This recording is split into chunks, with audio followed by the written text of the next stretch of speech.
los de atrás pueden, por aquí veo asientos vacíos si quieren sentarse más adelante. ¿Listo? Recuerden que el que se sienta más adelante le cuesta más dormirse, ¿vale? Es verdad, no le da más pena. Bueno, bienvenidos. Hoy vi bastantes caras nuevas. Quiero presentarme, mi nombre es Jonathan Calle. Soy el pastor coordinador de esta comunidad hace ya 7 años y bueno, tenemos el privilegio de estar aquí en este lugar en Aviva. Esto es una iglesia que solo se entra por invitación, ¿cierto? Porque estamos bien escondidos. Así que si tú estás acá, yo creo que es una obra de Dios que te trajo hasta este momento y bueno, para esta predicación también. Estamos ya cerrando Mateo y vamos a estar en lo que se caracteriza o se conoce como la Semana de la Pasión de Jesús. Particularmente, hoy entraremos a un texto muy largo, así que vamos a tener un desafío al exponerlo, no vamos a poder entrar en tantos detalles, hay mucho aquí en este texto que quisiera explotar, pero a razón del tiempo quizás vamos a tocar algunos temas. Hoy vamos a hablar de el arresto, el juicio y la condena o la condenación de Jesús, ¿sí? Antes de la cruz. Dentro de 8 días estaremos hablando de ese momento histórico que gracias al Señor pasó, la crucifixión. Pero hoy vamos a meternos entonces en arresto, juicio y condenación del Señor. Pero antes de meternos, quisiera que tomáramos un momento para orar, entregarle al Señor este tiempo, que su Espíritu nos dirija a lo que Él quiere hablarnos en el día de hoy, ¿vale? Ay, mi Señor, cada vez que abrimos tu palabra hay como tanta expectativa de lo que tú quieres hablarnos al corazón. Hoy tenemos la ganancia de que esta semana estuvimos en las comunidades misionales estudiando este texto.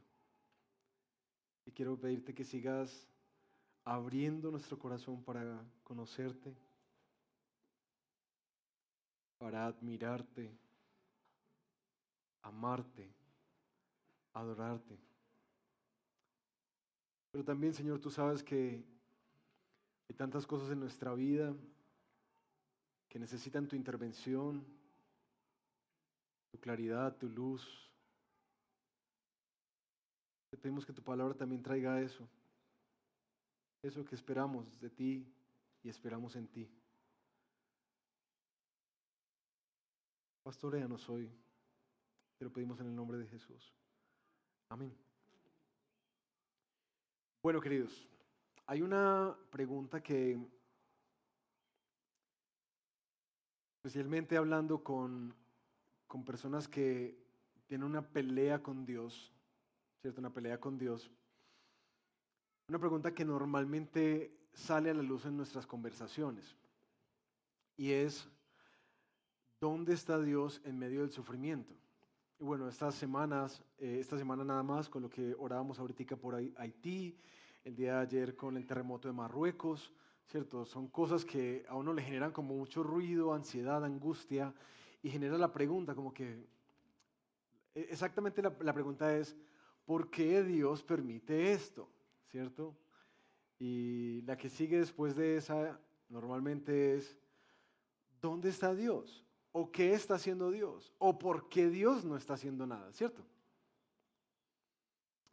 Yo quisiera que hoy no solamente, si tú tienes esa pregunta, pudieras tener una respuesta desde este texto bíblico para ver dónde está Dios cuando hay tanto sufrimiento en la humanidad. Sino que también, si tú llevas años caminando con Jesús, tú tengas también algunos fundamentos y arraigos para poder contestar esa pregunta que es tan común usualmente en la vida. Porque el sufrimiento, ¿cierto? Estas catástrofes, la maldad, y bueno, quienes vieron también esta película de Sonidos de Libertad, también es como que el tráfico de niños, es como, oye, ¿dónde está el Señor?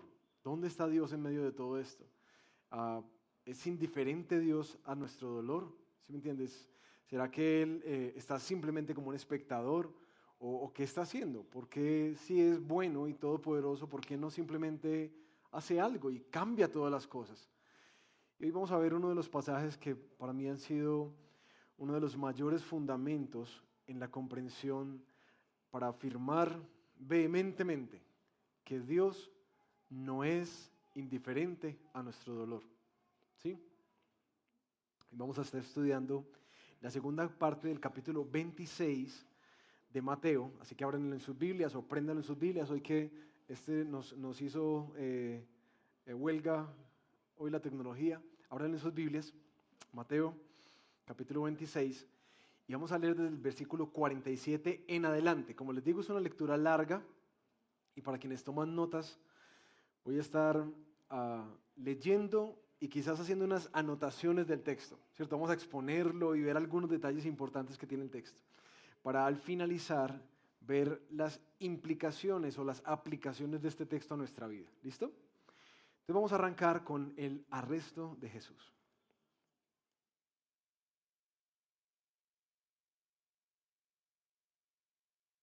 Mientras Jesús estaba todavía ¿hablando dónde?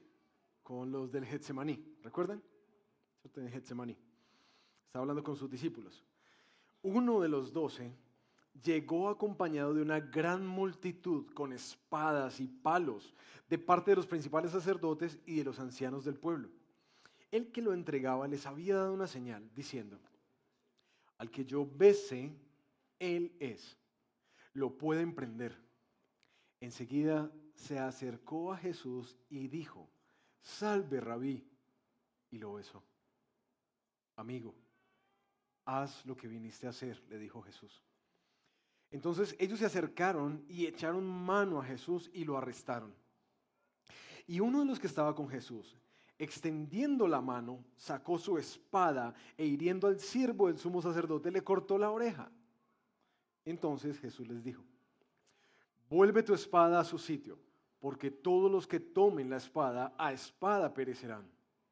¿O piensas que no puedo rogar al Padre, y Él pondría a mi disposición ahora mismo más de 12 legiones de ángeles? Pero, ¿cómo se cumplirían entonces las Escrituras, que dicen que así debe de suceder? En aquel momento, Jesús dijo a la muchedumbre: como contra un ladrón han salido con espadas y palos para asegurarse que me arrestaban. Cada día me sentaba en el templo para enseñar y no me prendieron. Pero todo esto ha sucedido para que se cumplan las escrituras de los profetas.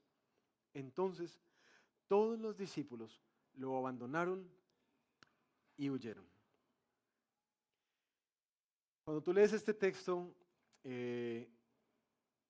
vas a notar que en los otros evangelios, Marcos, Lucas, Juan, que narran también estos mismos eventos, aparecen más características. Y mucho de la construcción que podemos hacer de este texto para como sacarle el sabor tiene que ver con comentarios o algunos datos adicionales que nos van lanzando los otros evangelistas. Por ejemplo, nos dice el Evangelio de Juan que la gran multitud de soldados que había traído era una tropa romana, es decir, como 600 soldados.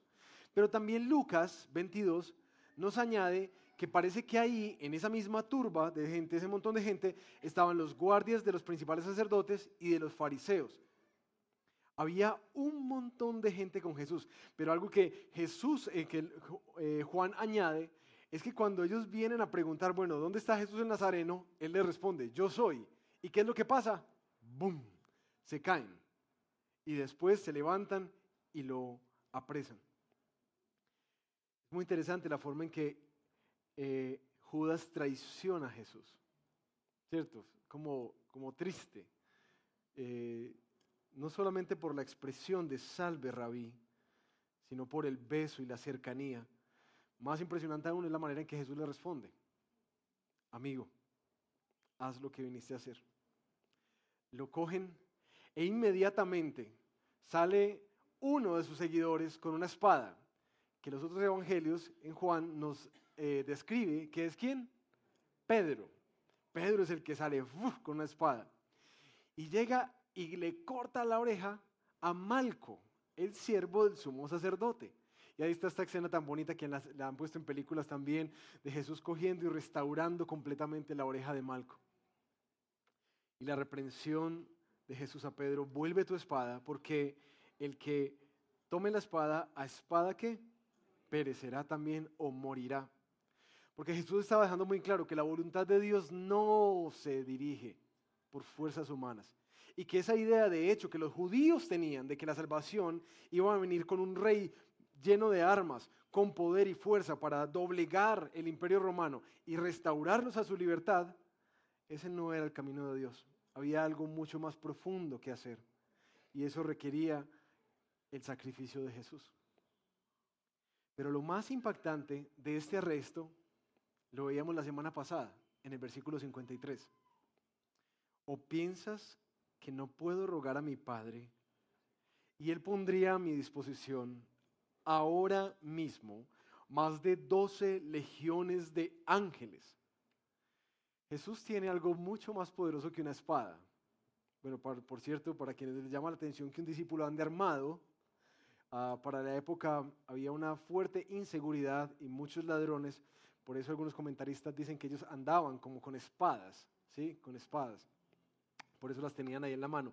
De hecho, uno de los evangelistas también dice que los discípulos le dicen a Jesús, ¿quieres que peleemos? Y él dice, no, porque se tiene que hacer la voluntad del Padre.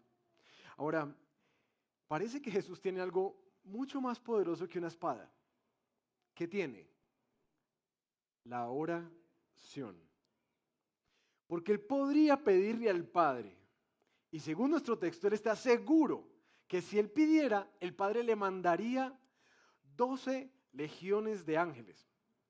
¿Cuánto es una legión?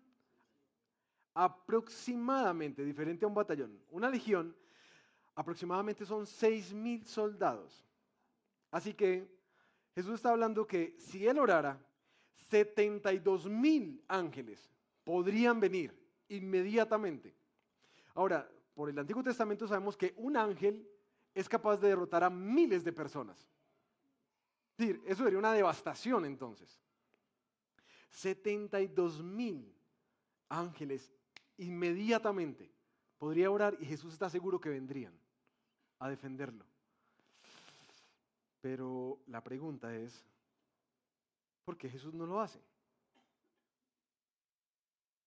Si la semana pasada lo estábamos viendo tan afligido en el Getsemaní, ¿por qué no lo hace?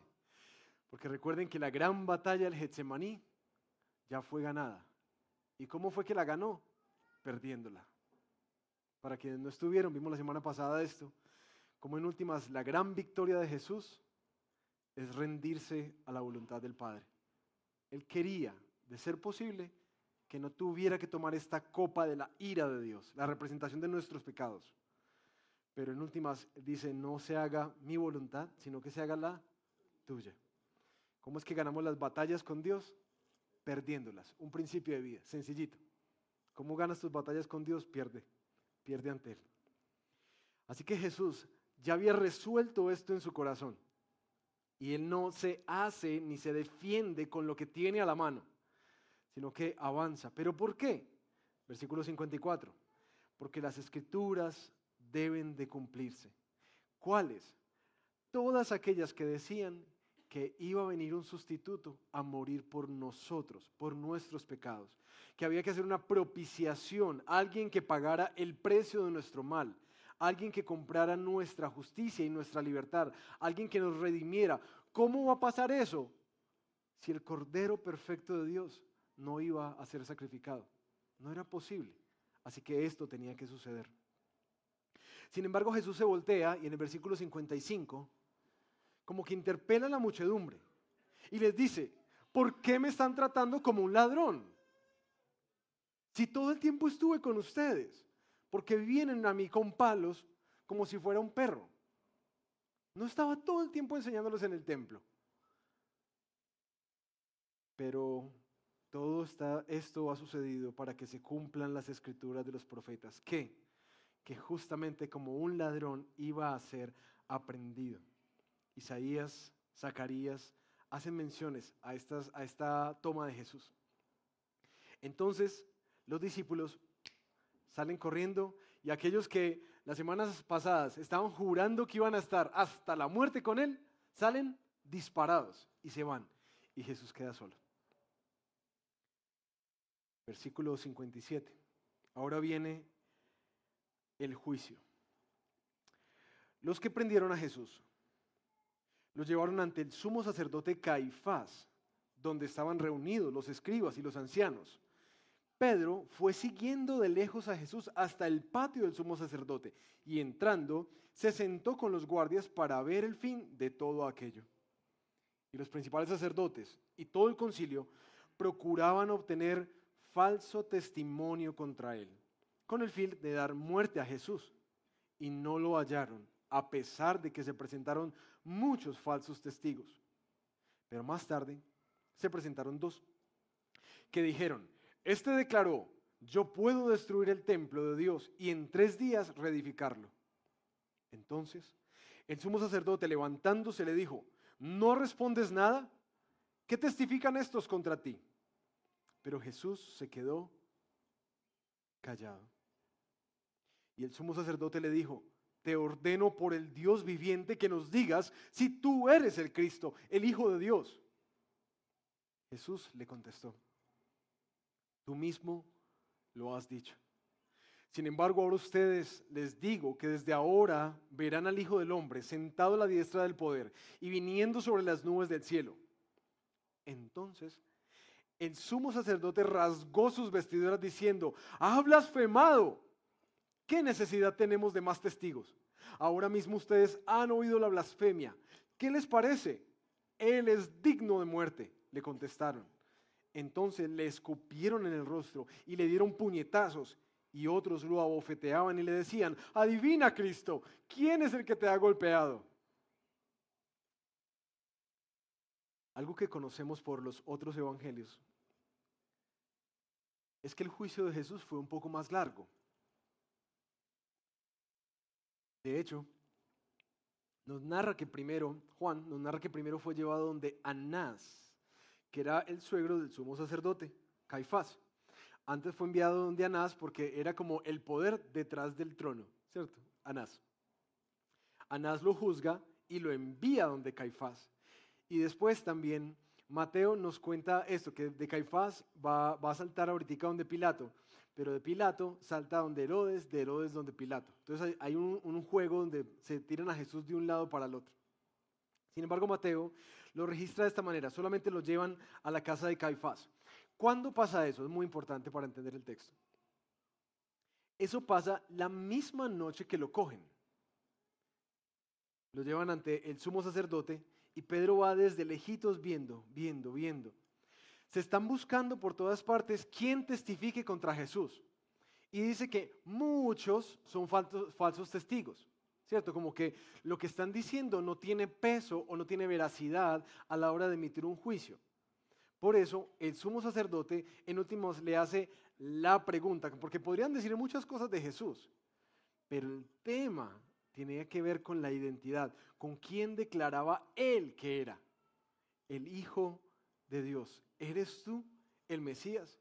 Y Jesús le responde: tú lo has dicho. Ahí es donde el sumo sacerdote se indigna y rasga sus vestiduras y de una vez lo acusa, ¿cierto? De que él ahora ha blasfemado y que es digno ¿de qué? De la muerte.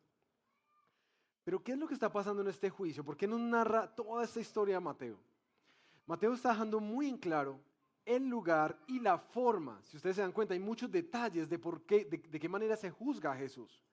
Y todo el juicio no hace sino mostrar a un contexto judío como el que les está escribiendo Mateo, lo injusto, los atropellos que se cometieron en este juicio contra Jesús. ¿Por qué? En primer lugar, la forma en que lo arrestan, ¿cierto? A escondidas. En segundo lugar, a la hora que lo llevan y donde se hace el juicio es en la noche. Y según las leyes judías, no se podía hacer ningún tipo de juicio, sino solamente en las horas del día, para que fuera evidente ante todas las personas. Sin embargo, las narraciones de los evangelios nos cuentan que ellos hicieron un juicio de antemano en la casa de Caifás, ¿cierto? Hacen un juicio, lo condenan ahí y al otro día, nos va a decir en el capítulo 27, ellos se reúnen nuevamente para hacer el juicio oficial. ¿Sí? Hacen el juicio oficial. Lo otro es que se necesitaban testigos para poder soportar la acusación que se hacía contra estas personas. especialmente si iban a ser condenadas a muerte. En el caso de Jesús, todos estos testigos pierden validez y son testigos falsos. Entonces no hay otras personas que puedan dar voz. Ahora, lo otro es que en el juicio de los judíos, ellos tenían especialmente para matar a una persona, para declararla como una pena capital, ellos tenían que esperar todo un día, justamente para verificar si los hechos y los testimonios concordaban con esto. Pero para Jesús no se da ningún tipo de defensa y tampoco se le da el tiempo de poder ser defendido por otros. Se juzga inmediatamente en la noche cuando no era sin testigos. Y lo último, el último atropello que aparece muy claro cuando uno entiende las leyes judías, es que un veredicto de muerte tenía que ser por votación. Y cada persona del concilio tenía que votar. Pero aquí simplemente el sumo sacerdote se rasga y dice, ¿qué más tenemos que hacer? Y una sola persona, alentando a la multitud del consejo, toman una decisión unánime de que hay que exterminar a Jesús. Así que, ¿de qué fue víctima Jesús aquí? De injusticia. Injusticia. Ahora, después del juicio, parece que en paralelo, versículo 69, aparece la narración de dos de sus discípulos, Pedro y Judas. Pedro estaba sentado afuera en el patio y una sirvienta se le acercó y dijo, tú también estabas con Jesús el Galileo. Pero él lo negó delante de todos ellos diciendo, no sé de qué hablas. Cuando salió al portal, lo vio otra sirvienta y dijo a los que estaban allí, este estaba con Jesús el Nazareno. Y otra vez, él lo negó con juramento, yo no conozco a ese hombre. Un poco después, se acercaron a los que estaban allí y dijeron a Pedro, seguro que tú también eres uno de ellos, porque aún tu manera de hablar te descubre. Entonces él comenzó a maldecir y a jurar, yo no conozco al hombre. Y al instante, un gallo cantó. Pedro se acordó de lo que Jesús había dicho, antes que el gallo cante, me negarás 3 veces.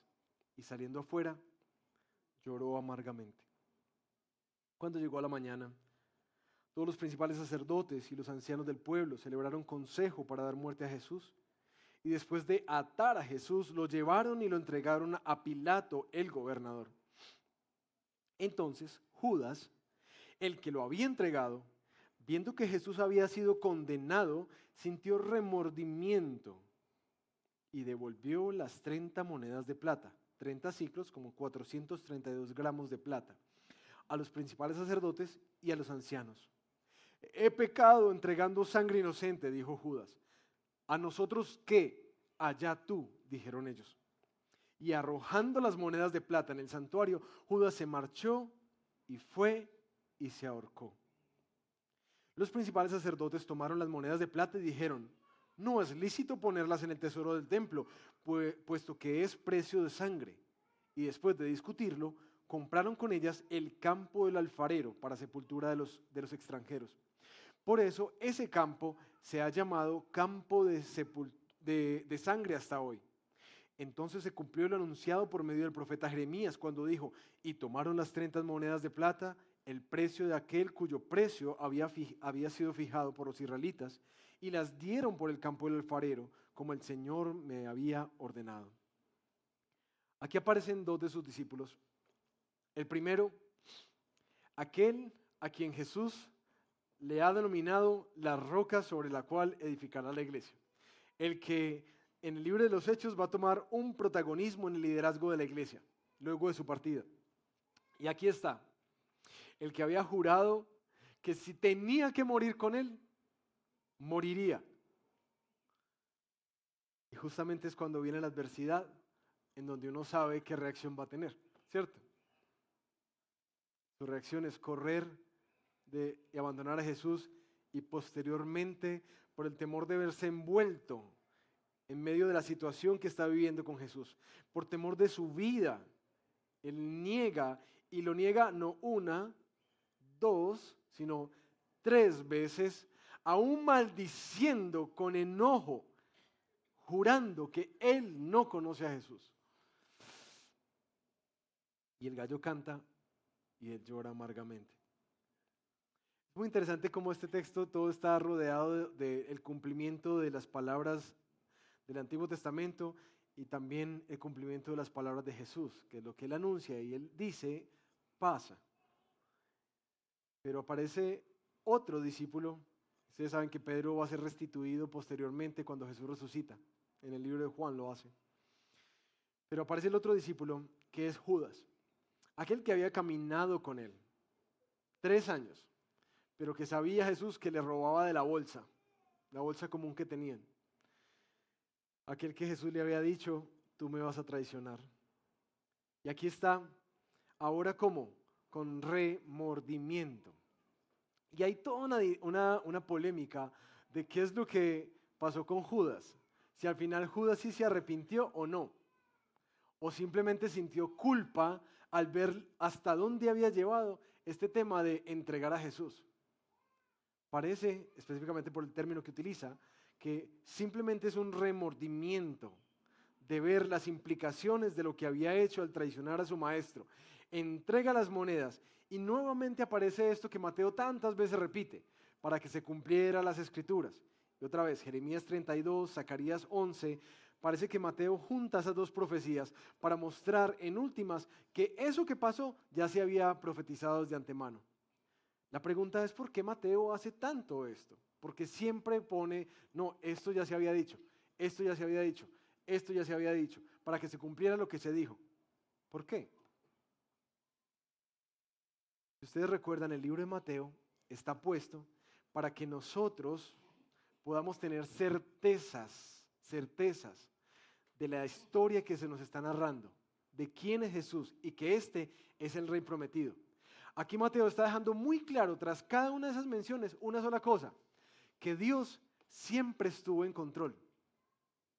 Dios siempre estuvo en control. Que toda esta historia, por dolorosa que sea, está articulada dentro del plan de Dios. Muy interesante para nosotros que a veces pensamos que la voluntad de Dios es un camino ausente de sufrimiento, ¿no? ¿Cierto? Porque lo decíamos la semana pasada, cuando oramos por la voluntad de Dios, oramos para que nos vaya bien y no tengamos que sufrir. Pero aquí hay una voluntad de Dios que se está cumpliendo perfectamente, al pie de la letra, como Él dijo. Pero era una voluntad que llevaba mucho sufrimiento con ella. Y yo quisiera animarte a pensar un poquitico y a considerar eso. Muchas veces la voluntad de Dios va a traer sufrimiento consigo. Porque de hecho Él dijo que el que lo quiera seguir, ¿qué va a tomar? Va a tomar una cruz. No una toalla y una tabla de surf, ¿cierto? Va a tomar una cruz y a seguirlo. Porque la vida del seguidor de Jesús tiene cruz. Tiene cruz. Y esa va a ser la buena voluntad del Señor para nosotros también. Así que por favor, si puedo hoy hacer como un reset, una limpieza de esas teologías que a veces tenemos de buscar siempre la felicidad y que el mayor propósito de Dios es que nosotros seamos felices en nuestros términos, por favor. Aquí estamos viendo la voluntad de Dios cumpliéndose, una voluntad muy dolorosa. Muchas veces el Señor va a utilizar tu dolor, tu sufrimiento, para cumplir unos propósitos que nunca hubieras imaginado que solo se darán a través de. ¿Sí? Y para un ejemplo, desde las Escrituras mismas, podríamos citar a Job, ¿cierto? Que termina viendo más grande a Dios. Podríamos citar al apóstol Pablo, en la segunda carta a los Corintios. Le he rogado al Señor 3 veces que me quite esto, y Él me ha dicho, bástate mi gracia, porque mi poder se perfecciona en tu debilidad. Entonces sí, puede que en ocasiones el Señor tenga en su buen propósito y buena voluntad, que nuestro camino va a cruzar por el sufrimiento. Y bueno, tendríamos que hacer toda una teología del sufrimiento aquí para poder anclar esto. Pero vamos ahora a la condena, a la condena. Y aquí termina nuestro texto, versículo 11 del capítulo 27. Jesús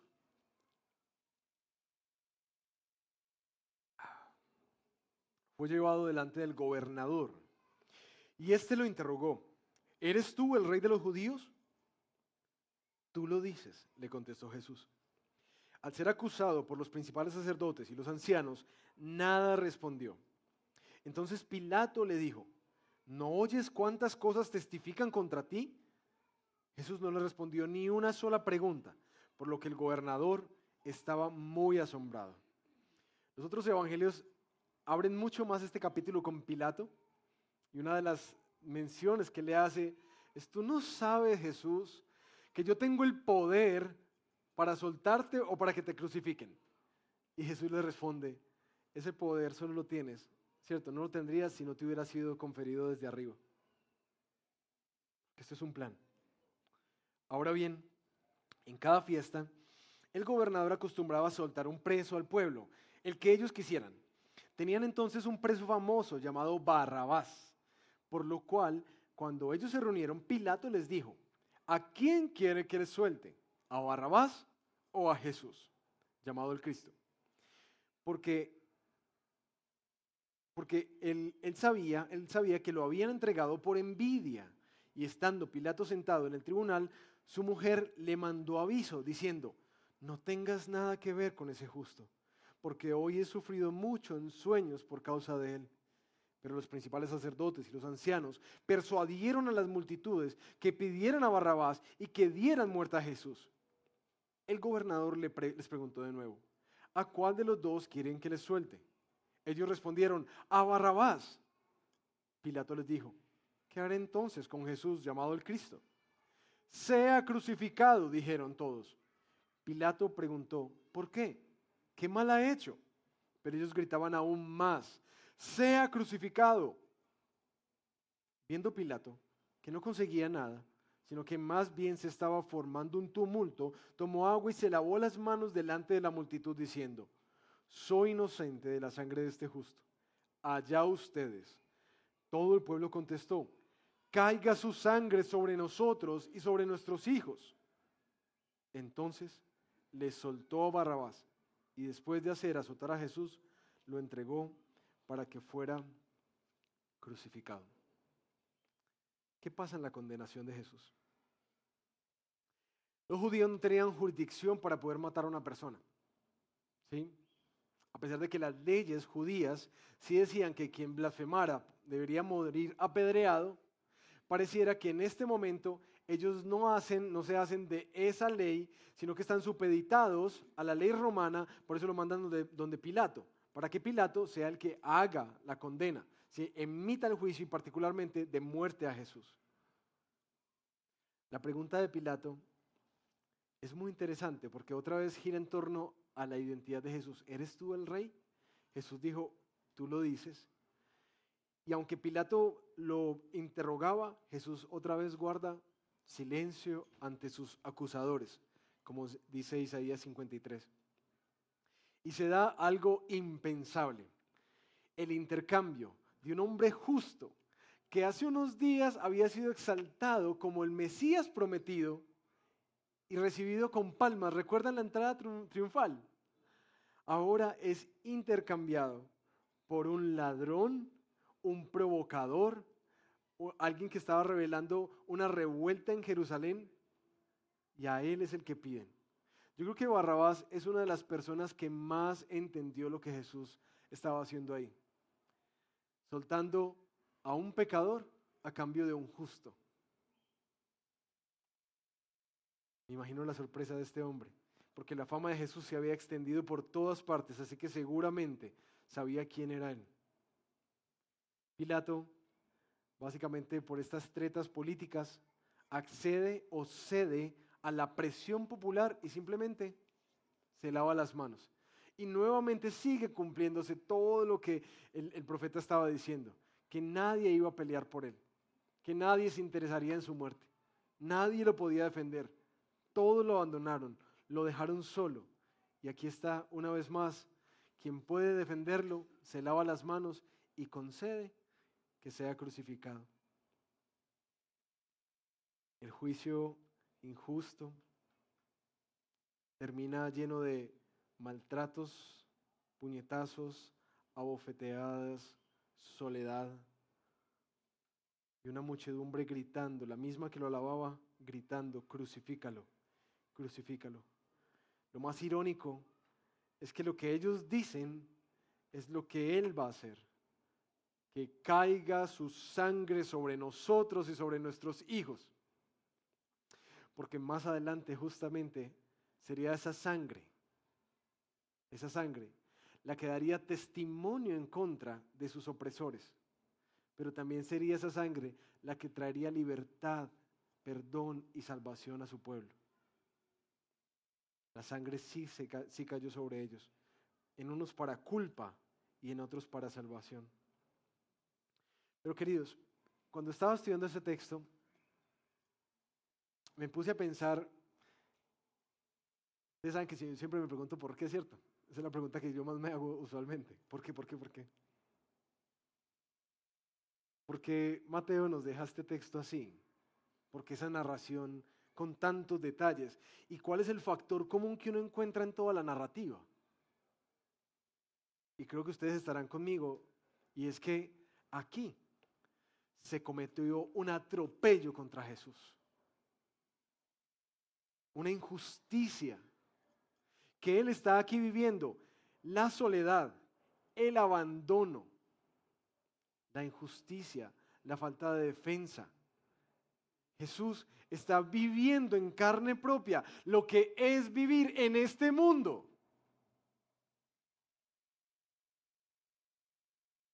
Porque cuando vemos esto no es solamente un cuadro de, tan teso eso es lo que le tocó a Jesús. Porque mis queridos, una de las cosas que nos muestra esto es que Jesús no solamente padeció la cruz, Él padeció todo el camino a la cruz. Y ese camino es muy importante para ti y para mí.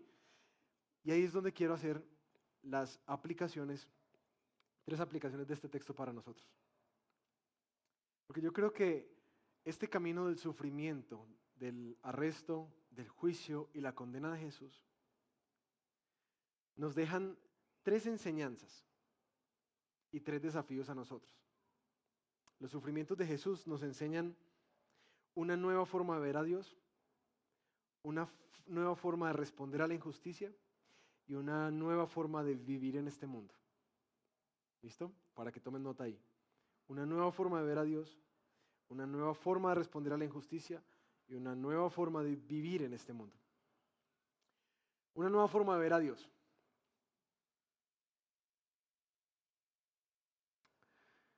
Nosotros luchamos mucho con la idea de que Dios es indiferente al dolor. Y lo acusamos constantemente de que Él es desinteresado, que en la falta de acción muestra su falta de amor y su falta de bondad y su falta de compasión.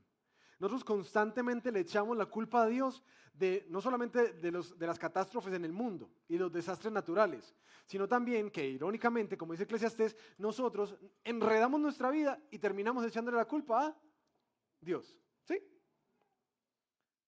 Dios siempre es el malo del paseo. Dios siempre es la persona que no se fija en el dolor humano, que está indiferente, con las manos cruzados. Y la pregunta es, ¿cómo es que podemos afirmar eso? Porque vemos que en este momento las cosas no cambian. Sin embargo, es justamente ese camino a la cruz lo que nos ayuda a entender que no podríamos decir que Dios es indiferente. ¿Por qué? ¿Por qué? ¿Por qué está sufriendo Jesús esto? ¿Por qué? Si claramente el texto dice que Él podría cambiarlo así. ¿Por qué? O más bien, ¿por quién? Mis queridos, yo quiero que ustedes entiendan que Dios no opera de la manera en que nosotros pensamos, como en esta película de Todopoderoso, como que no, haz esto y ya, cambia el mundo de una. Sería una buena película para ver en estos días. Ah, cambia el mundo de una. O sea, Dios está operando su voluntad.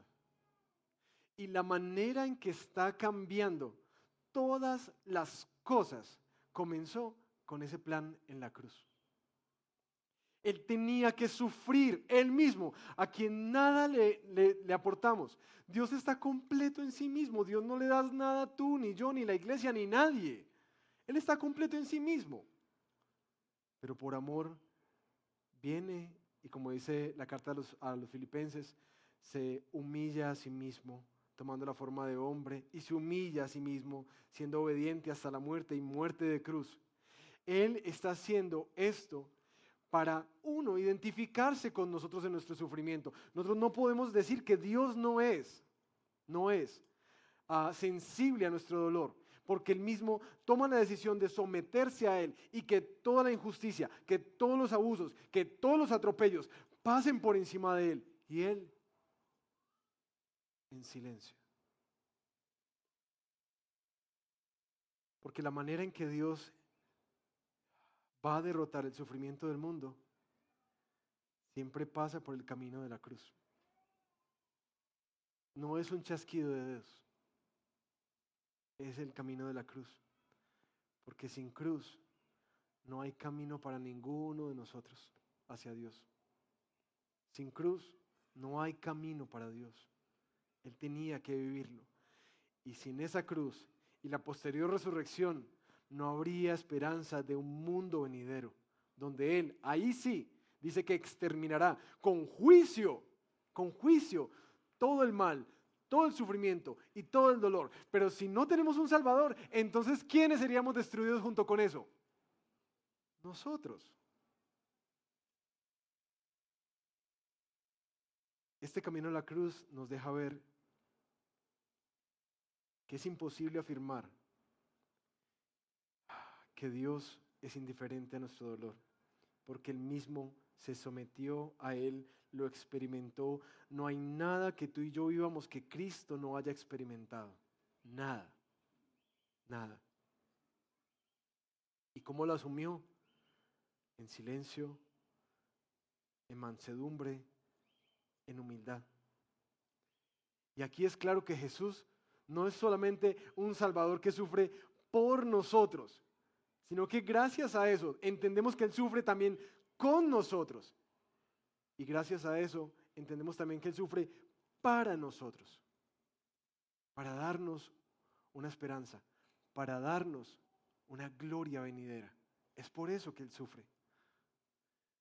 El segundo aprendizaje es que los sufrimientos de Jesús sí nos modelan una nueva forma de responder ante el sufrimiento. Y ahí está este tema de mis hermanos, que cuando uno empieza a seguir a Jesús, hay como un paradigma que empieza a cambiar. Yo lo llamo el paradigma de la cruz. Como que uno está viviendo su vida tranquilito, pero por el Espíritu Santo, Él lo llama a uno hacia Él.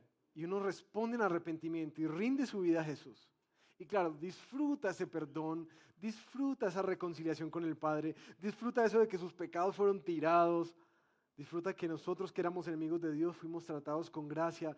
Y uno dice, amén, qué bonito saber que no tenemos culpa delante de Dios gracias a lo que Cristo hizo. Pero esa belleza que se da hacia allá, esta cruz convierte un nuevo paradigma para nosotros responder de una manera diferente, específicamente a nuestros enemigos.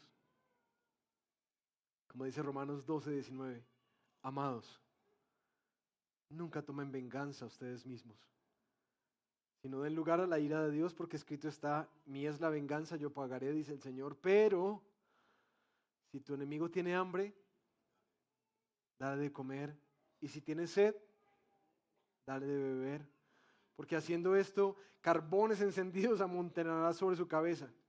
No seas vencido por el mal, sino vence al mal con el bien. ¿No les parece que la cruz sí genera una nueva forma de responder al sufrimiento? ¿De dónde sale eso? De Jesús. O Mateo 5, cuando estábamos estudiando por allá el Sermón del Monte, Mateo 5, del versículo 43 al 48. Ustedes han oído, decía Jesús, amarás a tu prójimo y odiarás a tu enemigo. Pero yo les digo, amen a sus enemigos y oren por los que los persiguen, para que ustedes sean hijos de su Padre que está en los cielos.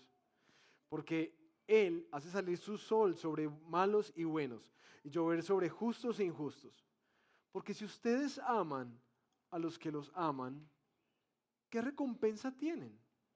¿No hacen así también los recaudadores de impuestos? Y si saludan solamente a sus hermanos, ¿qué hacen más que otras personas? ¿No lo hacen también así los gentiles? Por lo tanto, sean ustedes perfectos como su Padre Celestial es perfecto. ¿De dónde sale esto? De la boca de Jesús. Cuando uno ve los sufrimientos de Cristo, ahora uno entiende que esto que recibimos nosotros, enemigos de Dios, por gracia, se convierte ahora en la nueva forma en que nosotros actuamos hacia otros. ¿Cómo vemos las injusticias de otros hacia nosotros? ¿Cómo vemos a nuestros enemigos? ¿Cómo vemos a quienes abusan de nosotros? Se aprovechan de nosotros. ¿Cómo somos llamados a verlos? Con gracia. De la misma manera que nosotros fuimos vistos por Él.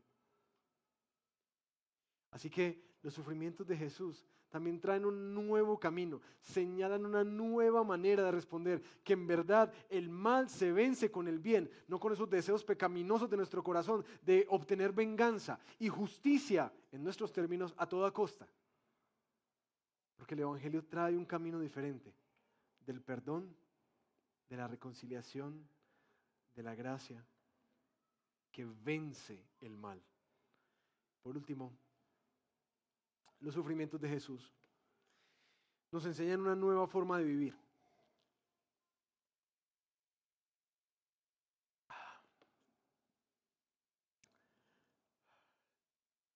Porque mis queridos, si el plan de Dios es renovar todas las cosas, quitar el mal, el sufrimiento, y para eso Él se hace hombre y sufre con nosotros, por nosotros y para nosotros, ¿qué hacemos nosotros mientras tanto? Porque esto que está viviendo Jesús es lo que nosotros vemos en las noticias, es lo que nosotros experimentamos o no. Las injusticias, el abandono, traición, soledad, mentiras, atropellos. Y no lo pienses solamente en términos de gobiernos, piénsalo en términos de relaciones. Nuestra vida es muy quebrada. ¿Cómo vivimos entonces en este entretiempo? Yo espero que ya tengas claro que el Señor sabe lo que tú sufres y que no hay nada que te esté doblando a ti el corazón y humillándote que no lo haya a Él humillado primero. Por eso es un Salvador, como decíamos la semana pasada, que sabe cómo ayudarte, que sabe cómo socorrerte, que entiende tu dolor, que entiende tus luchas, que entiende tu rabia. Él la entiende porque Él la experimentó. Y espero que tengas claro que puedes correr a Jesús en medio de todo este tiempo. Espero que tengas claro que también puedes responder de una manera distinta, porque Dios te ha mostrado cómo. Y tú has sido beneficiario de eso. Tú has sido beneficiario de su perdón, de cómo es su amor lo que ganó tu corazón, no su ira, ni su justicia, su compasión. Pero entonces la última pregunta es ¿cómo vivimos hoy? Porque ciertamente vamos a seguir sufriendo injusticias, abandono, traición, soledad. ¿Cómo vivimos nosotros mientras aguardamos la venida del Señor? Y quiero terminar leyendo esta porción que leímos hace mucho tiempo en Mateo capítulo 5. A ver, desde aquí.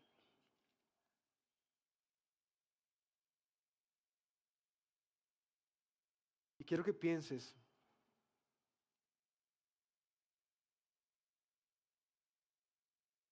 particularmente qué es eso que está afligiendo tu vida, doblegándote, que se siente así como un aguijón que causa dolor.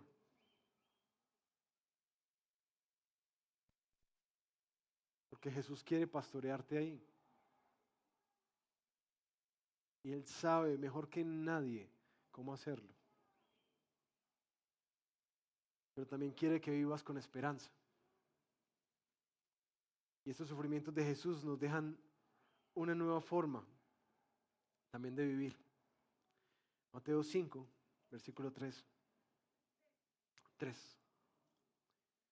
Bienaventurados los pobres en espíritu, porque de ellos es el reino de los cielos. Bienaventurados los que lloran, pues ellos serán consolados. Bienaventurados los humildes, pues ellos heredarán la tierra. Bienaventurados los que tienen hambre y sed de justicia, pues ellos serán saciados. Bienaventurados los misericordiosos, pues ellos recibirán misericordia. Bienaventurados los de limpio corazón, pues ellos verán a Dios. Bienaventurados los que procuran la paz, pues ellos serán llamados hijos de Dios. Bienaventurados aquellos que han sido perseguidos por causa de la justicia, pues el reino de los cielos es de ellos. Bienaventurados serán cuando los insulten y persigan y digan todo género de mal contra ustedes falsamente por causa de mí.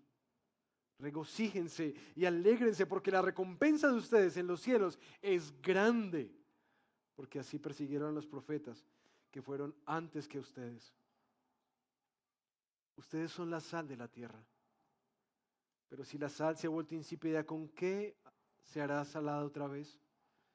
Ya no sirve para nada, sino para ser echada afuera y pisoteada por los hombres. Ustedes son la luz del mundo.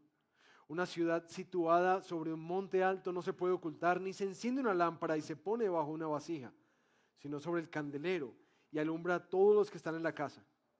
Así brille la luz de ustedes delante de los hombres, para que vean sus buenas acciones y glorifiquen a su Raúl, Padre que está en los cielos. estás desmuteado. ¿Cómo vivimos en un mundo caído? Con tanta injusticia, tanto dolor, tanto sufrimiento. Gracias a lo que Jesús está padeciendo aquí, en este momento, nosotros tenemos esperanza. Juan, glorioso Porque Él está intercambio. Ojo con venciendo el metrónomo. la próxima semana algo que nadie más podría vencer.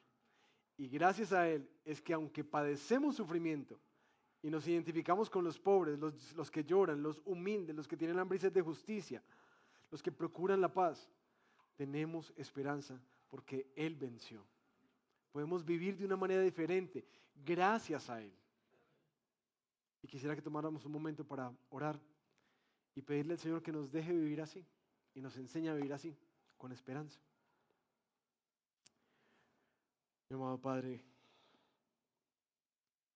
gracias por tu palabra el día de hoy y gracias por este juicio injusto que Decirle, sufriste Juan, por a alguien de que se nosotros, ponga los audífonos rápido. con nosotros y para nosotros.